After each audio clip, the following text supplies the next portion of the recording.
Hey guys, what's up? It's Hunter, and today I am making another video on Full Tilt.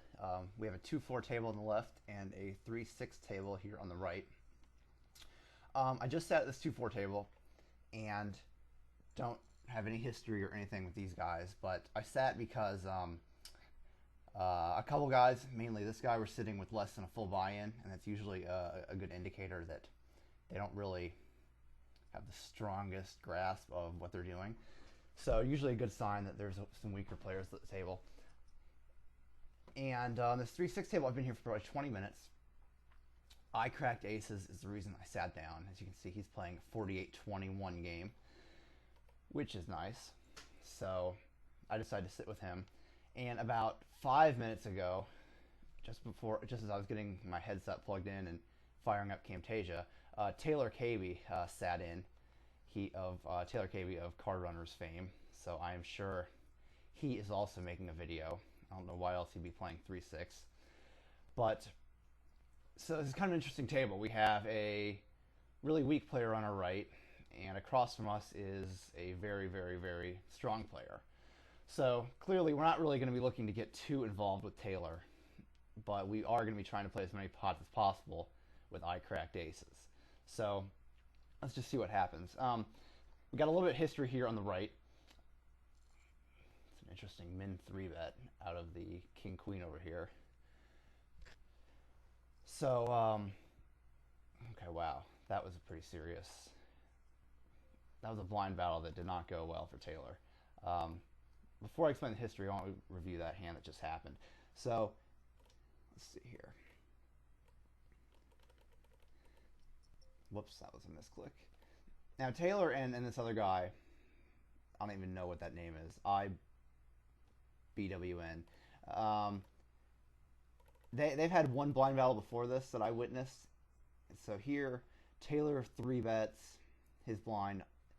IB decides to slow down, and he has aces obviously, so he's slow playing. Check calls, check raises all in, and oh no, he doesn't even have to check raise. Taylor just double barrels it. That's interesting. Okay, so this guy clearly played that. I mean, he flopped the nuts obviously, so it was a great board for him to slow play, and pretty interesting situation actually. But okay, so I haven't played a pot with Taylor yet. I haven't played a pot with this guy yet. Legend is a chronic short stacker in the full tilt mid stakes games. He's not really that strong. I wouldn't consider him a good short stacker by any means, but he's just kind of a nuisance. He's always in these games, and it's just kind of irritating. I cracked aces, and I have a little bit of history. I have been raising him chronically. Like, I've been floating him pre-flop. As you can see, I'm playing a 37-30 game, and the reason is because I've been playing this guy very aggressively.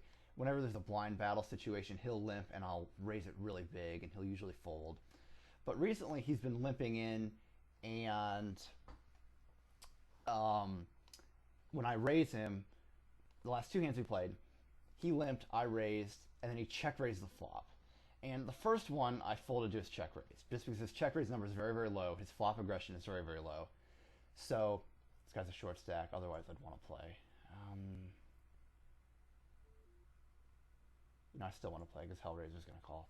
So let's see what we got. We miss.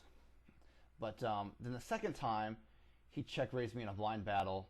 I called his check raise. I had top pair, no kicker, and then he checked the turn. I bet half pot, and he folded. So I think he was check raising me. So I think he's check raising me on bluffs. So that's something to keep in mind. Now this is an interesting spot. This guy raises. He's a tight raiser. I'm just gonna check, and this is just such a bad board without a diamond. You know, big diamonds are gonna come along. You know, but even mid pair might come along from this guy. He did limp, so I'm not looking to take that down multi-way. I just don't think it's gonna happen very often. Now this guy has min raised. Looks like a good time to 3-bet. We certainly have position. Folding this hand's out of the question in position against this guy. Calling is not an option because we know someone's probably going to want to squeeze against a very small display of strength. Okay, now when he checks to us, we did 3-bet. I've not 3-betted him yet, so this is a great time to fire. Usually, the first time you 3-bet, people don't assume you're bluffing unless they're strong players, which this guy most certainly is not. So I definitely want to back up my little show of strength pre-flop with a nice continuation bet on that flop. Plus, even if he calls me, I have a gut shot and an overcard, so I definitely have some equity in the hand, even against something like King Jack or something like that. So pretty standard. So okay, we just picked up some stats on somebody over here. Oh, this guy just sat down. Oh, and that guy, the short stacker, left. That's okay. We know Hellraiser. This is a guy we're really going to be able to punish. We have a decent sample on him, and he's playing a 24-5 game, so he's going to be limping a lot. So we just have to give him a lot of respect for his races and punish him the times he limps. You know, we can play him pretty straightforwardly. A guy like this often is going to be playing fit or fold post flop, and I think that we can, you know, we can do some things a little bit differently, like make our pre-flop raise extra big, and you know, and then we can c-bet a little less on the flop, so that way we can get him to put as much money in pre-flop as we can, and then get him to then we can go ahead and make a cheap bluff at him on the flop. So I'm going to be experimenting with what's going to work against this guy, but I'm not going to do it with garbage either. I mean, you know, we want to have something, but so we're going to try to work on that dynamic as well. Okay, gets folded around to me. Taylor, I'm guessing, is going to be trying to think how Taylor is going to adjust his image after that, after his 3-bet, after his 3-bet with the Queen-7, and then his double barrel that did not go well. So Taylor knows that he has just shown the whole table a very aggressive multi-street bluff. And as a result, I would imagine he is going to tighten up, because he will be expecting that he'll be getting more action in the future. So his big bets are not going to be getting a whole lot of credit in the immediate future. So if he does something like that again, it's quite possible that he'll have a hand. Unless, of course, he's thinking one step farther and saying, well, you know, these guys are going to be giving me credit so I can run the same bluff again. It's possible. I don't know if I see that happening, though. I feel like I've probably watched 50 or more of Taylor's videos, and I think he'll adjust pretty straightforwardly just because he doesn't know us. Like, if one of us had history with him, then yeah, he'd be one step ahead. However, considering I assume he doesn't know anybody in this game, I just don't see that happening. Okay, so we have flopped a really good hand. We will stack off here against this guy. We know he doesn't like me. He's going to be looking to play back, as he has in the past. Pretty good card. Pretty good card for us. I think he certainly could have a jack. He certainly could have a hand like 10-10. 7-7 is possible, but if he just hit trips on us, we're just going to have to pay off. It's a very coordinated board, so I got to bet big. And, okay. You know, this is not a board I really want to mess around with. There's several possible straight draws you could have, and certainly flush draws as well. So let's see what we got here. I expect to get some action. I mean, I've been pretty active. I guess in the last 5-10 minutes, I guess I was a little more active before I started the video, so possibly that I've calmed down in the last 10 minutes. So I'm probably getting a little more respect than I was earlier. But okay, so Fudge Unpacker raises. Taylor's 3-betting again. Notice he's 3-betting Taylor's not 3-bet out of position yet, and that's actually kind of a cool concept that I've been thinking about. Poker Tracker 3 is about to come out, and some of you guys probably already have it with the Stocks Poker beta program that that we've got with the good people over at Poker Tracker 3. And pretty soon everybody is going to have the 3-bet percentage stat. And that is something to keep in mind, because the 3-bet percentage stat, it's going to change the games a little bit, because everyone's going to be able to see how often you 3-bet. Now, this is something I've been working on a lot, is you want to have a nice wide 3-betting range.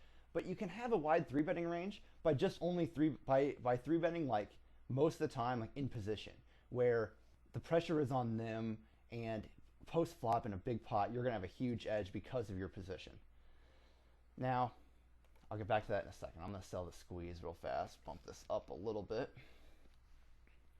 I'm going to tank this, make it look like I'm thinking about squeezing. If you do it right away, it's just a little too strong. So let's think on it, make our raise. Taylor just stacked off again. Now, Taylor seems to like to 3-bet his queen junk hands, and I really like the way this guy just played it. He patiently waited for. I really like this play. Taylor checked back the flop. He tried to check raise the flop, but that didn't work, and he got a good turn card, another low card, and I think he knew that Taylor's aggressive enough to definitely fire again, putting this guy on whiffed over cards. This is a trivially easy push. So he waited. Oh, wow. That didn't work out for him. That's just very standard, that happens all the time. Note that this guy, he called this guy's raise with king-king. This guy's a 24-5, and he didn't even 3-bet. That's surprising. So, back to what I was saying, Fudge Unpacker, he whiffed his flop check raise, but, most of the people in these games know who Taylor is, and they know that Taylor is going to be aggressive throughout the hand in position. So he waited for Taylor to fire the turn. He did. He moved in. And at that point, I'm not sure what Taylor was putting him on, but maybe Taylor thought that he had the odds to call with his 5 outs, or more likely that this guy didn't want to be pushed around or something like that. I'm not going to... Taylor thinks very, very well, and I'm not going to try to say exactly what he was thinking, but I'm sure he had a good reason for calling that shove. However, at the same time, it does look like a very strong move, because if you're patient enough to wait for the turn check raise, you generally have a hand that you're going with, and you want to get the money in with. So that's a little interesting. So this is kind of a fun table to play. I'm really enjoying this game. So back to what I was saying though about the Poker Tracker 3-betting stat. It's going to become important to have a nice big 3-betting number, but that doesn't mean you have to be 3-betting a lot out of position. You can be 3-betting a lot in position to keep that number wide, to keep your range wide, but you can still tighten up very much with your 3-bets out of position, and pretty much only be 3-betting your really strong hands out of position if you want. I mean, obviously you'll want to throw in some other ones to mix it up, but by and large, you'll be able to have a nice big 3-betting number, and if you're only doing it in position, and when someone just looks at your stat, it doesn't tell them when and where you're 3-betting. It only says that you 3-bet, X% of the time. So when you set that up so that you have that nice big 3-betting number, and you 3-bet someone from the blinds, or you squeeze, they see a nice big 3-betting number, and they say, okay, well, his range is wide, so I'm going to shove ace-queen here. When, in fact, your 3-betting range from the blinds is really tight, but in position, it's really wide. So that's going to be one way that it's going to be important to think about that, and to think about how to manipulate the information you're giving off to your opponents. So, and that's something I've been working on myself. I mean, we don't have 3-betting numbers, but in the games I usually play in, people are very aware of how often you're 3-betting. So, Grimstar is sitting in of 2+2 fame. This is quite the rock star lineup I've got here.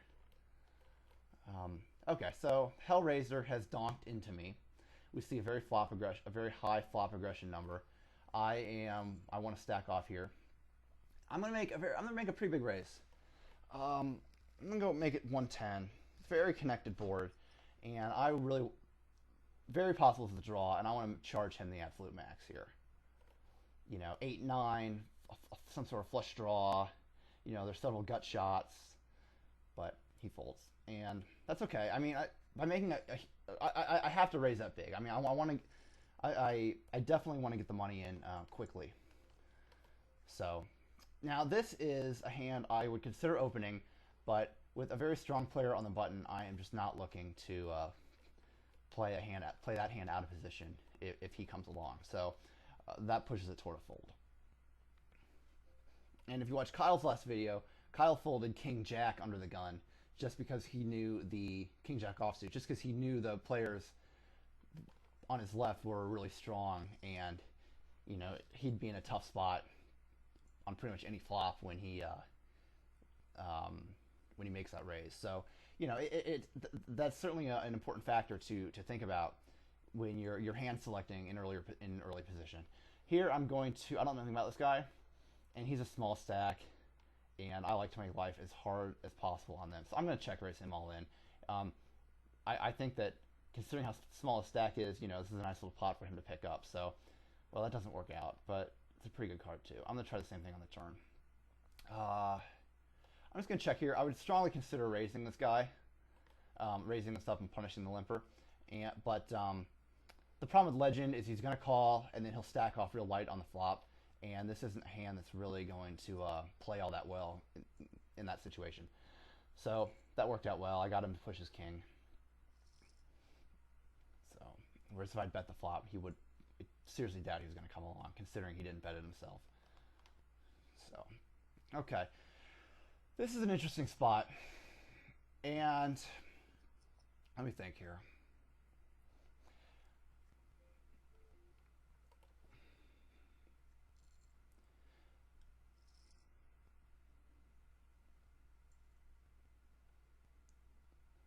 I'm just going to call. And I don't know how I feel about this at all. Okay, I flop a really great hand, and I'm going to check raise him. I strongly considered 3-betting. However, this is a tough hand. At least, I'm sure a lot of really good players would 3-bet this. But there's also nothing wrong with taking a hand that's tough to play out of position and playing a small pot if you're in the pot against a good player. If this had been somebody else, I would have definitely 3-bet this. However, Taylor hand reads very, very well, and it's just not a spot I'm looking to play a huge pot out of position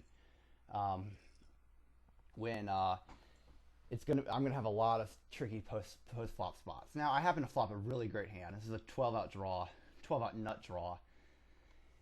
Not to mention the fact if my overcard is good, then I have a 15-outer and I'm a favorite here. So this is a coin flip at worst. So I'm very happy to play this for stacks. And I expect him to fold here a lot of the time. Taylor's got a nice wide range. Okay. And I'm playing. And I have him absolutely crushed. This is a really great situation. That does not work out for me. That's too bad. Okay, well, I played the hand about as well as I could have, and I got the money in really, really well there. So that was a good spot.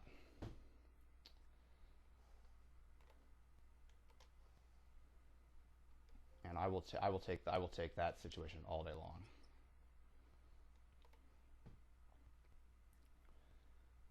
Okay, I'm gonna fold there.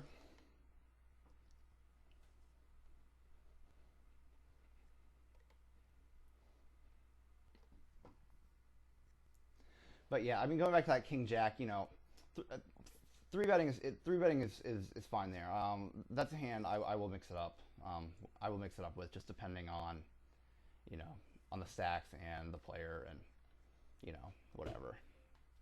You have some options with that hand. Okay. Queen 3. I'm not even gonna open that on the button.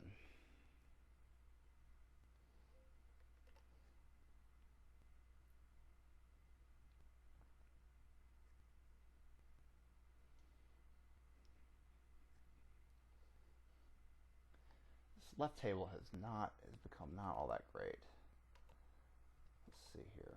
I may actually try to switch it up. Whoops.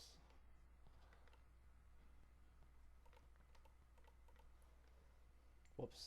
Sorry about that. Okay. Actually, maybe we'll just stick around here. I'm not overly concerned. I'm pretty focused on the right table and extracting maximum value out of I cracked aces over here. Okay, so unfortunately it's not a hand we're going to have a whole lot of options with.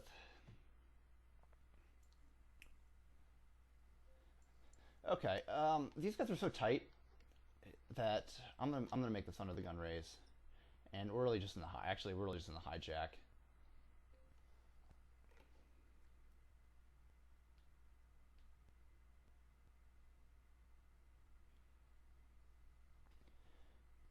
So let's see, and everybody's so tight that I expect to be able to play with the blinds heads up quite often there, which is great. So. Okay, if someone okay, standard fold. I would have raised it had he limped. We can fold this.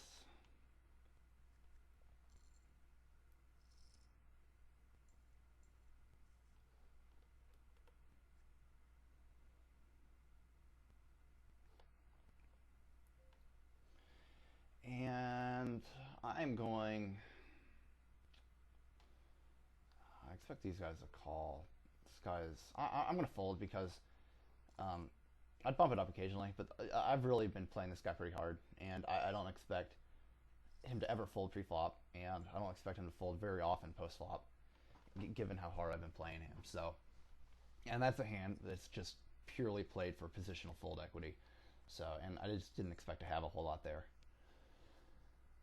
Okay, Queen Jack. Let's fire that up.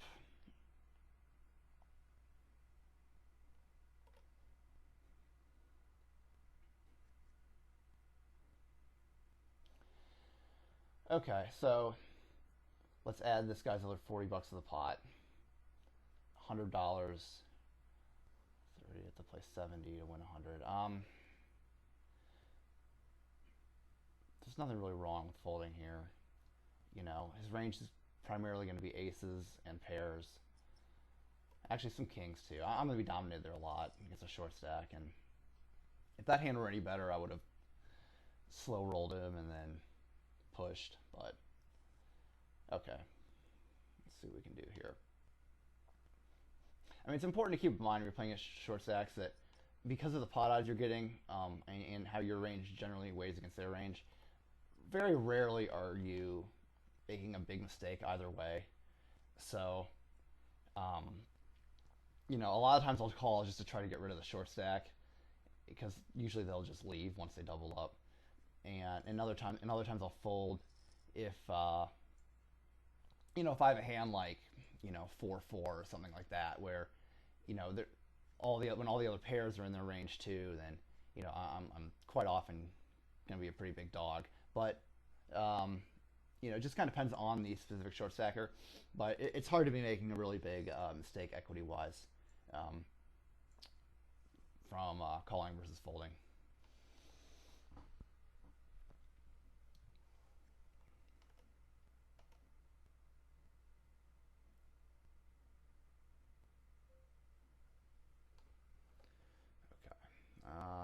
I'm going to open this up.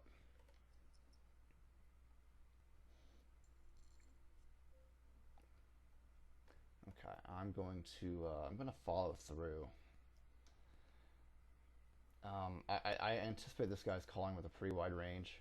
He is a 35-24, so and people a lot of times will defend very, very light, especially guys like this.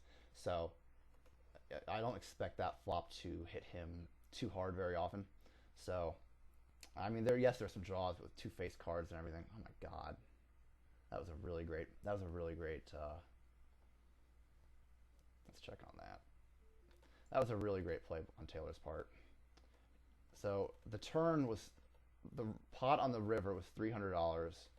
Actually, it was okay. So this guy just had a pot bet left, and Taylor just shoved. I thought Taylor made a really big overbet shove, but I really like that play. And this guy called him so light with Jack high, a pair of jacks. That's very unfortunate that do here? I'm just gonna call him. But that guy called him really light, and not a good play on the part of I cracked aces. Okay, I'm gonna call this guy. I'm gonna call this guy again, and I just don't think he. Let me think here. He has a very low river aggression, so I expect to get a pretty cheap showdown. But I also think if I raise, I'm just going to be getting action from hands that beat me. I think everything else is going to shut down. So I don't see a whole lot of value in making that raise other than hand protection. And that's just not something I'm too worried about really at this point. I mean, if he's firing with diamond overcards, fine, but he's certainly not going to fold that either. So let's. I'm just going to check this back. I don't expect him to have a whole lot. And okay, he had a set. Wow. Okay, so as I was saying, I think I like the line I took, and if he had whiffed overcards or if he was just double barreling me, he's just going to fold to a turn raise. But considering his low river aggression, I expect to be able to get a cheap showdown, and there weren't a ton of real scare cards either for my hand, and unless he had one of those draws. But I don't know. I don't feel like I'm explaining that hand terribly well, but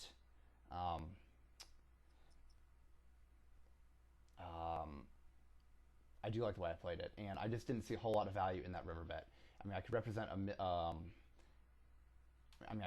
flush, but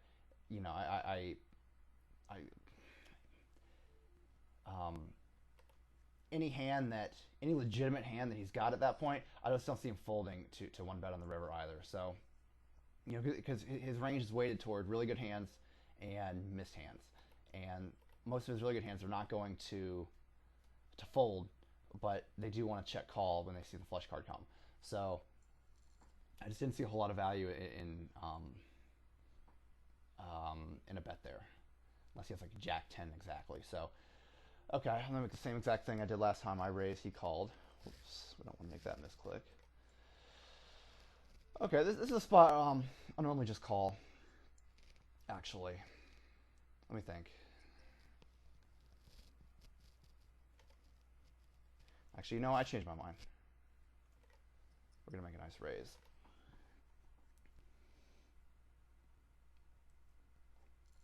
We know how wide Taylor's raising range is. This player has just called, and it's quite possible Taylor very well may fold, and this guy may come along. And I've made a very large raise here, which makes it look like a very obvious squeeze play, and that's something I like. And if Taylor shoves, I think his shoving range is, I will call against Taylor, because he will be shoving, I would imagine ace queen plus, and he'll also be shoving some hands like 8s and 9s. So his pushing range is a little bit wider, and I think my 10s have decent equity against that. Plus legend, it's tough to say what legend's going to do, and I'm a huge favorite against legend's range. So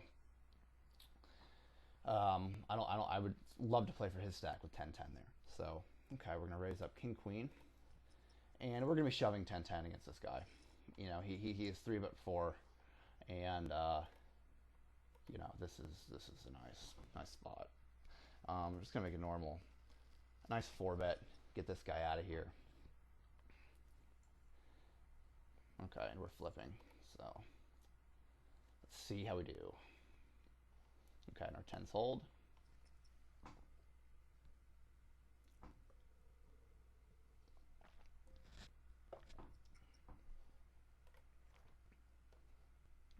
Now, the other great thing about 3-betting that 10-10 there was Taylor saw me just call ace-jack suited against his raise. And ace-jack suited is a good hand, and 3-betting that there is fine. But Taylor, I've shown Taylor, and the rest of the table for that matter, that my 3-betting range from the blinds is very tight.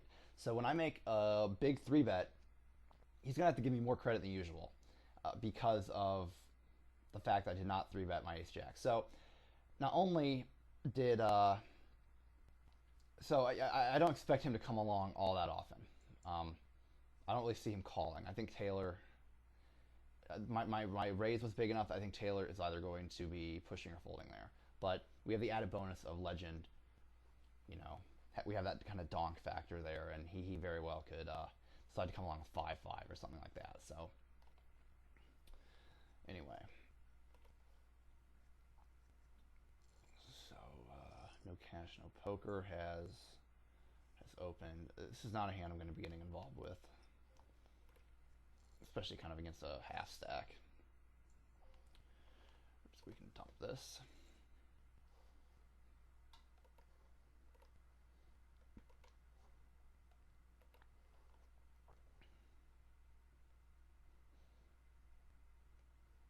Okay, we're not going to be playing this against this guy's little open.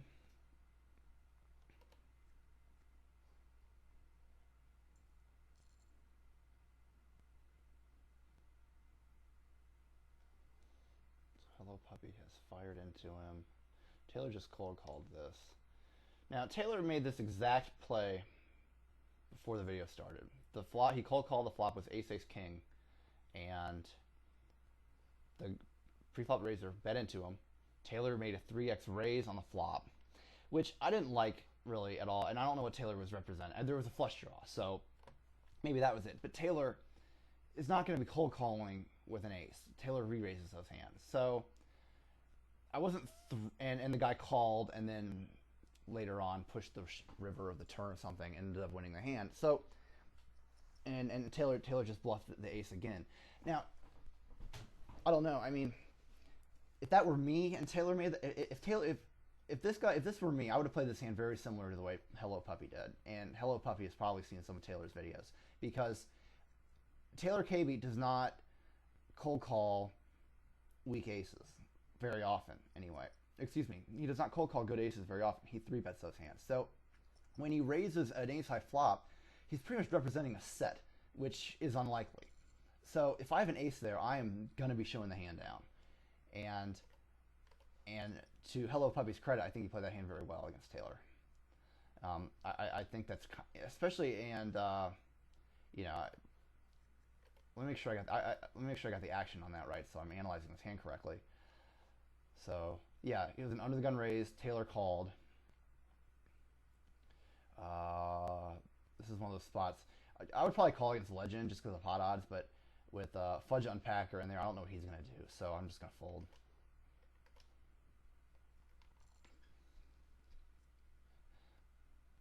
Hits the set. Yeah, so I want to make sure I had the action right on that last hand. But yeah, so he raised under the gun, Taylor called, and then Taylor bluff raised his flop, which I'm just not a big fan. I'm, you know, far be it for me to critique Taylor KB's play. I mean, the guy's an incredible player, but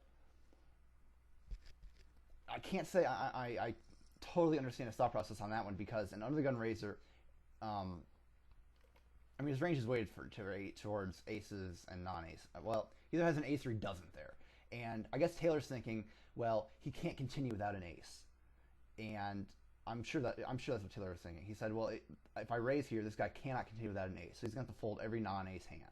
And that's absolutely right. And you know, if you look at it that way, he certainly has some fold equity. However, you know, it was an under the gun situation, so I think he's more likely to have an ace than if it were like a cutoff and button situation. But you know, I like the way Hello Puppy played the hand. You know, he called the raise and he was going to call it down. And I'm pretty sure Taylor kind of knew that his call. Let's see here. I think Taylor knew that his call. If I can get back to this. So raises. Excuse me. If I can find the hand. So Taylor raises. He calls. Check. Check. Okay, so Taylor double barreled the turn, and that I think is the most interesting part of the hand, because I'm gonna fold to this. So the action was on the flop: bet, raise, call, check, bet, call on the turn. And I think, actually, on this guy on the turn, he'd consider shoving against Taylor because he's got his flush draw to go with the hand, but Okay, I'm gonna bump this up. I think if I'm Taylor and this guy calls, I generally am not gonna. I generally do not try to push under the gun raisers off of their hand on an ace high flop after they call a flop raise. I just don't see that working out very well. However, I'm sure Taylor had a very good reason for his play. I mean, he is a very good player. Okay, we're gonna have to fold here. This is not a hand. I'm even, a lot of times I'll call 3-bets with weaker hands just to try to move them off at post flop. But this is not one of those hands I'm looking to do it with, just because I really have no way. When I do that with a weaker hand, I like to do it with like a suited connector, where I can still flop something big. And with that, ace-3 does not flop anything big nearly ever. So that's kind of not the spot I'm looking for. And I'm just going to fold this to Taylor's big blind. 5-6 pseudo, consider opening.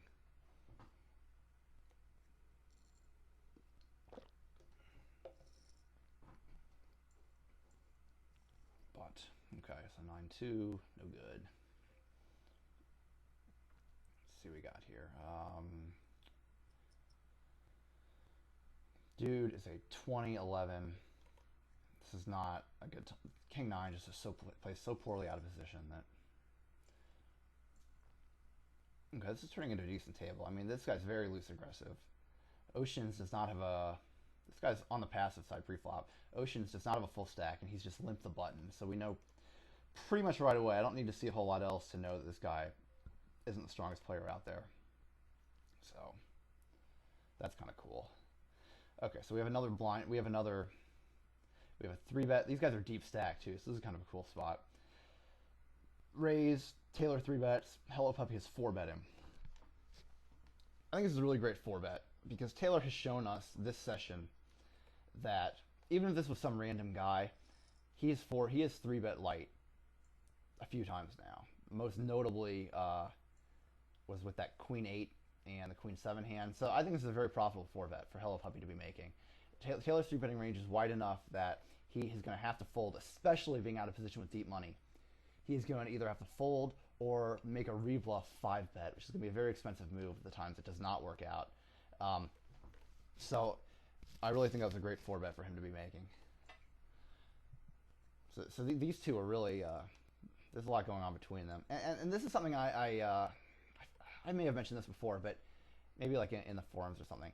I really think it's important to try to get a grasp of what the other players' reads are on each other. Not just their read on me and my read on them, but Hello Puppy's read on Taylor and Taylor's read on this guy. Because if we ever end up in a 3-way pot, that information is going to be just really great. And it also really comes into play in a lot of pre-flop situations where, if Hello Puppy opens, Taylor 3-bets him, I can make like a bluff 4-bet and take it all down, just because I know that Taylor knows he's opening light and therefore he's 3-betting light and that kind of whole thing. So if you try to get a feel for everyone's reads on everybody else, you can really think of some creative ways to take advantage of that. So, and you can find some really good spots. Okay, this I'm going to open if it's folded. I want to loosen things up. I've been really tight last few minutes, so and conversely, we're gonna have to fold that right there. This is gonna be a fold against a legend who will be pushing. Well, he's not gonna push much, but he's not gonna fold. He doesn't fold a whole lot.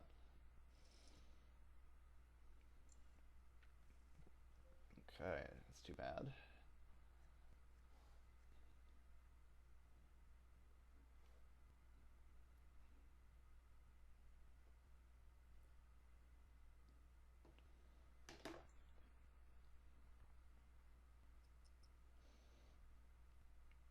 Yeah, this is a good raise size in this situation of blind battle. And that's actually, I usually bump it up a little higher than pot when I'm the big blind and the small blind limps, just because it's such a great spot. And if he wants to play, I like to inflate the pot a little bit and just make life as difficult as possible for him.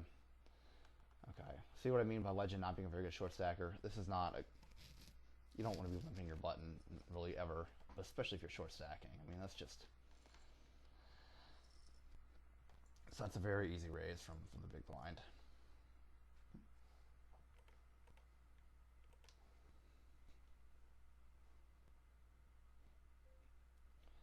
Okay. We can just limp here. I'm gonna make an argument for really punching these guys.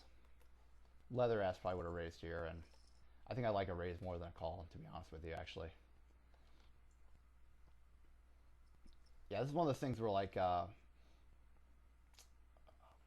if you really think about like your poker game, a lot of times like you'll find situations where you just kind of make like an automatic move, and if you if you can cut that out and you really make sure you take the time to think through every single spot, and this is what Leather does so well, is he really, I don't know how the guy does it when he plays this many tables, but at least in his videos he really thinks through every single spot, even like the most mundane, pre-flop decision. He gives it some thought and he acts accordingly. And if you can really, that's just such a huge thing to be able to do. And if you can kind of cut out that kind of automated, self-response where you just see a hand in this spot, okay, it's an easy fold. Whereas if you give it some thought, like a lot of times you'll realize that there are in fact better options, and that's really a good thing to do.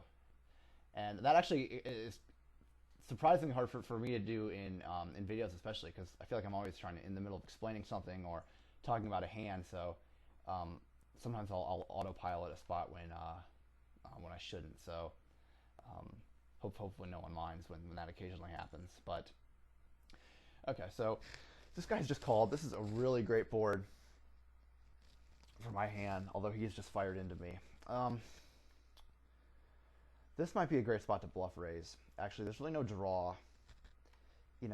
Like what does a hand like Jack 10 do right here against a raise? It's going to be very difficult for him to continue without probably even a set. Okay, he calls me. I'm done with this hand now.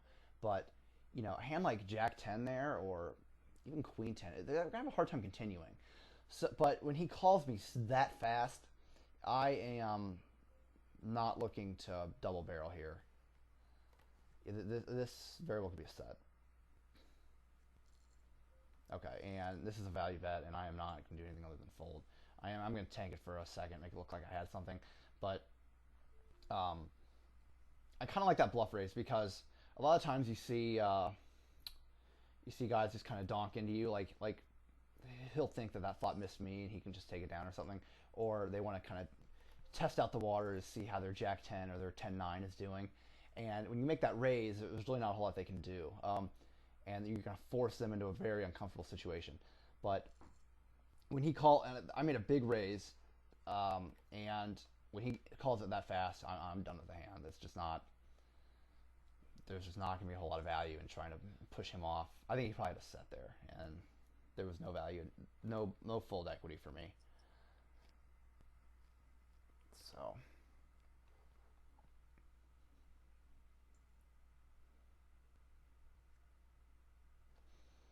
I'm going to try to open up my game on this right table. I've been pretty tight the last 20 minutes or so. So I'm going to, okay, this is a standard fold. I'm going to try to mix it up a little bit here. So what's going on right here? Taylor raises.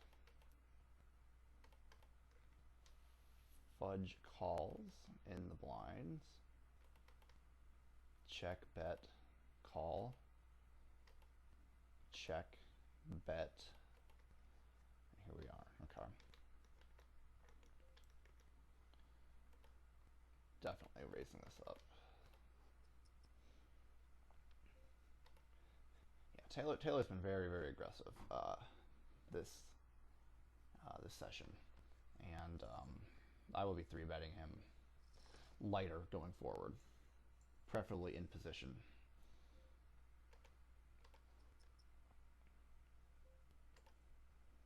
Okay, standard open on both tables.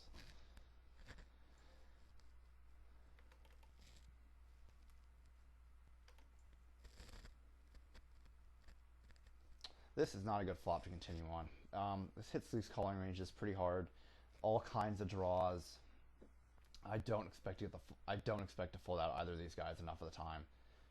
I don't expect to fold them both out very often at all. So I'm just going to check it behind.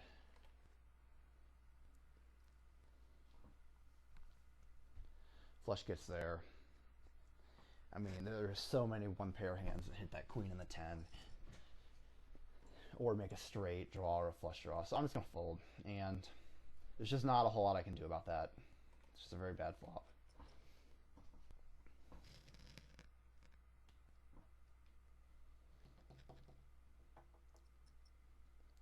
Okay, so this guy has 3-bet me. We have not played a 3-bet pot with him yet. We are a little deep. I'd be much more likely to call here if I had a pair. I would definitely call if I had a pair.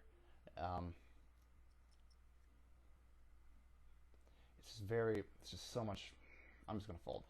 You know, if I had position, I would have definitely called. But suited connectors just more or less rely on position to be profitable, because when you hit your draw, it's just so hard to get paid out of position that the value of them, probably more than any other hand, really plummets being out of position. Like, that would be a profitable call in position, whereas out of position, I really don't think it is. So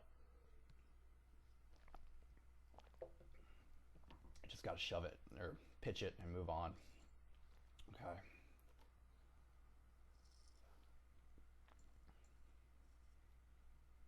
Well, I'm going to be wrapping this video up in the next few minutes. I'll probably play one more orbit. But, okay, let's see what we got.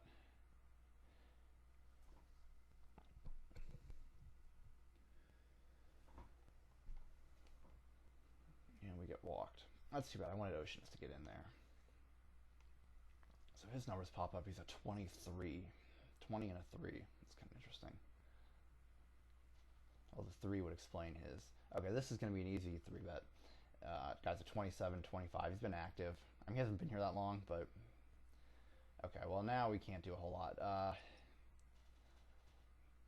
I could turn this hand into a total bluff and 4-bet and try to take all this down, but I'd kind of rather do that with either total garbage or something much better.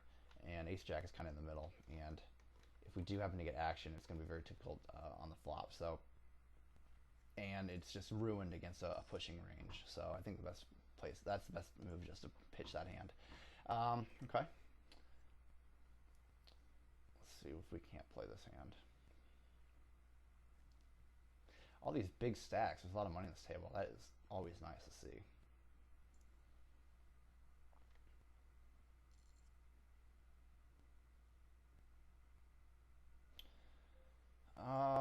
He's under the gun. I'm actually going to call here. It's a little on the loose side, but I've been very calm at this table. Question of here is now, what do I do? I'd like to make a play at this pot. I'm trying to think of the best way to do it. What shows the most strength? Probably check raising. The king hits his range, yes, but he also is... I mean, he's wide under the gun. He's got a wide under the gun range, and I really think that... This is one of those plays that looks really good when it works and looks really stupid when it doesn't work. But I think his range is wide enough that, you know, I can bluff at this king and show some solid strength here. And the other thing to keep in mind is I have not... He does know that I can call. I can make... I can call with good hands in the blinds instead of 3-betting. And I think that will certainly push him. That move's a little risky because he's an under the gun racer, but... I like it, and I'm trying to mix things up a little bit and put some action in. So if I finally wake up with a hand, I can expect to get some action. So trying to, you know, have a nice little balance to my game here. Okay, we can throw this away.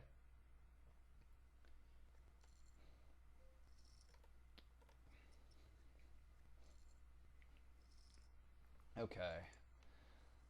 Let's see if we can't get paid. We get 6s again. Okay, we're gonna bump this up. Let's make it 55. A little bigger 3-bet than normal. Stacks are a little bit deeper, and he's got position on me.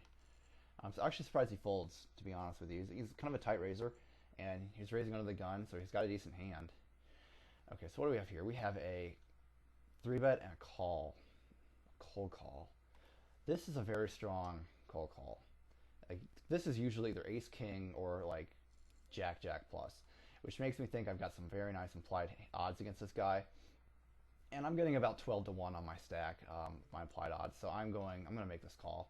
especially, and I'm also closing the action. That's big. I missed my set. I'm not going to fight for this, given the amount of pre-flop action and how this board is. But I certainly expect this call to show some profit against the amount of strength these two guys have shown. Okay, I'm definitely done with this hand.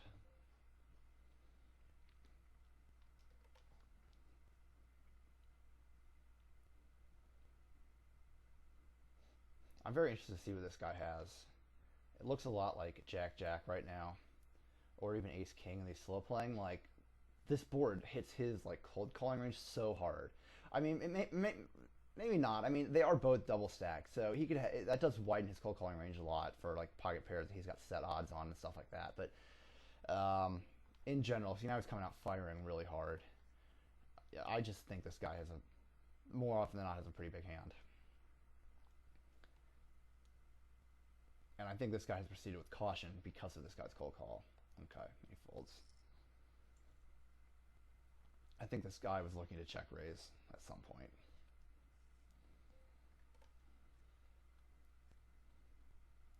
Okay, I'm going to call this a video, and I hope you guys enjoyed it.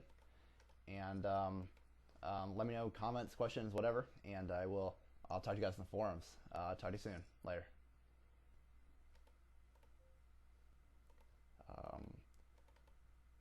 Oh, whoops. Okay. Talk to you later. Bye.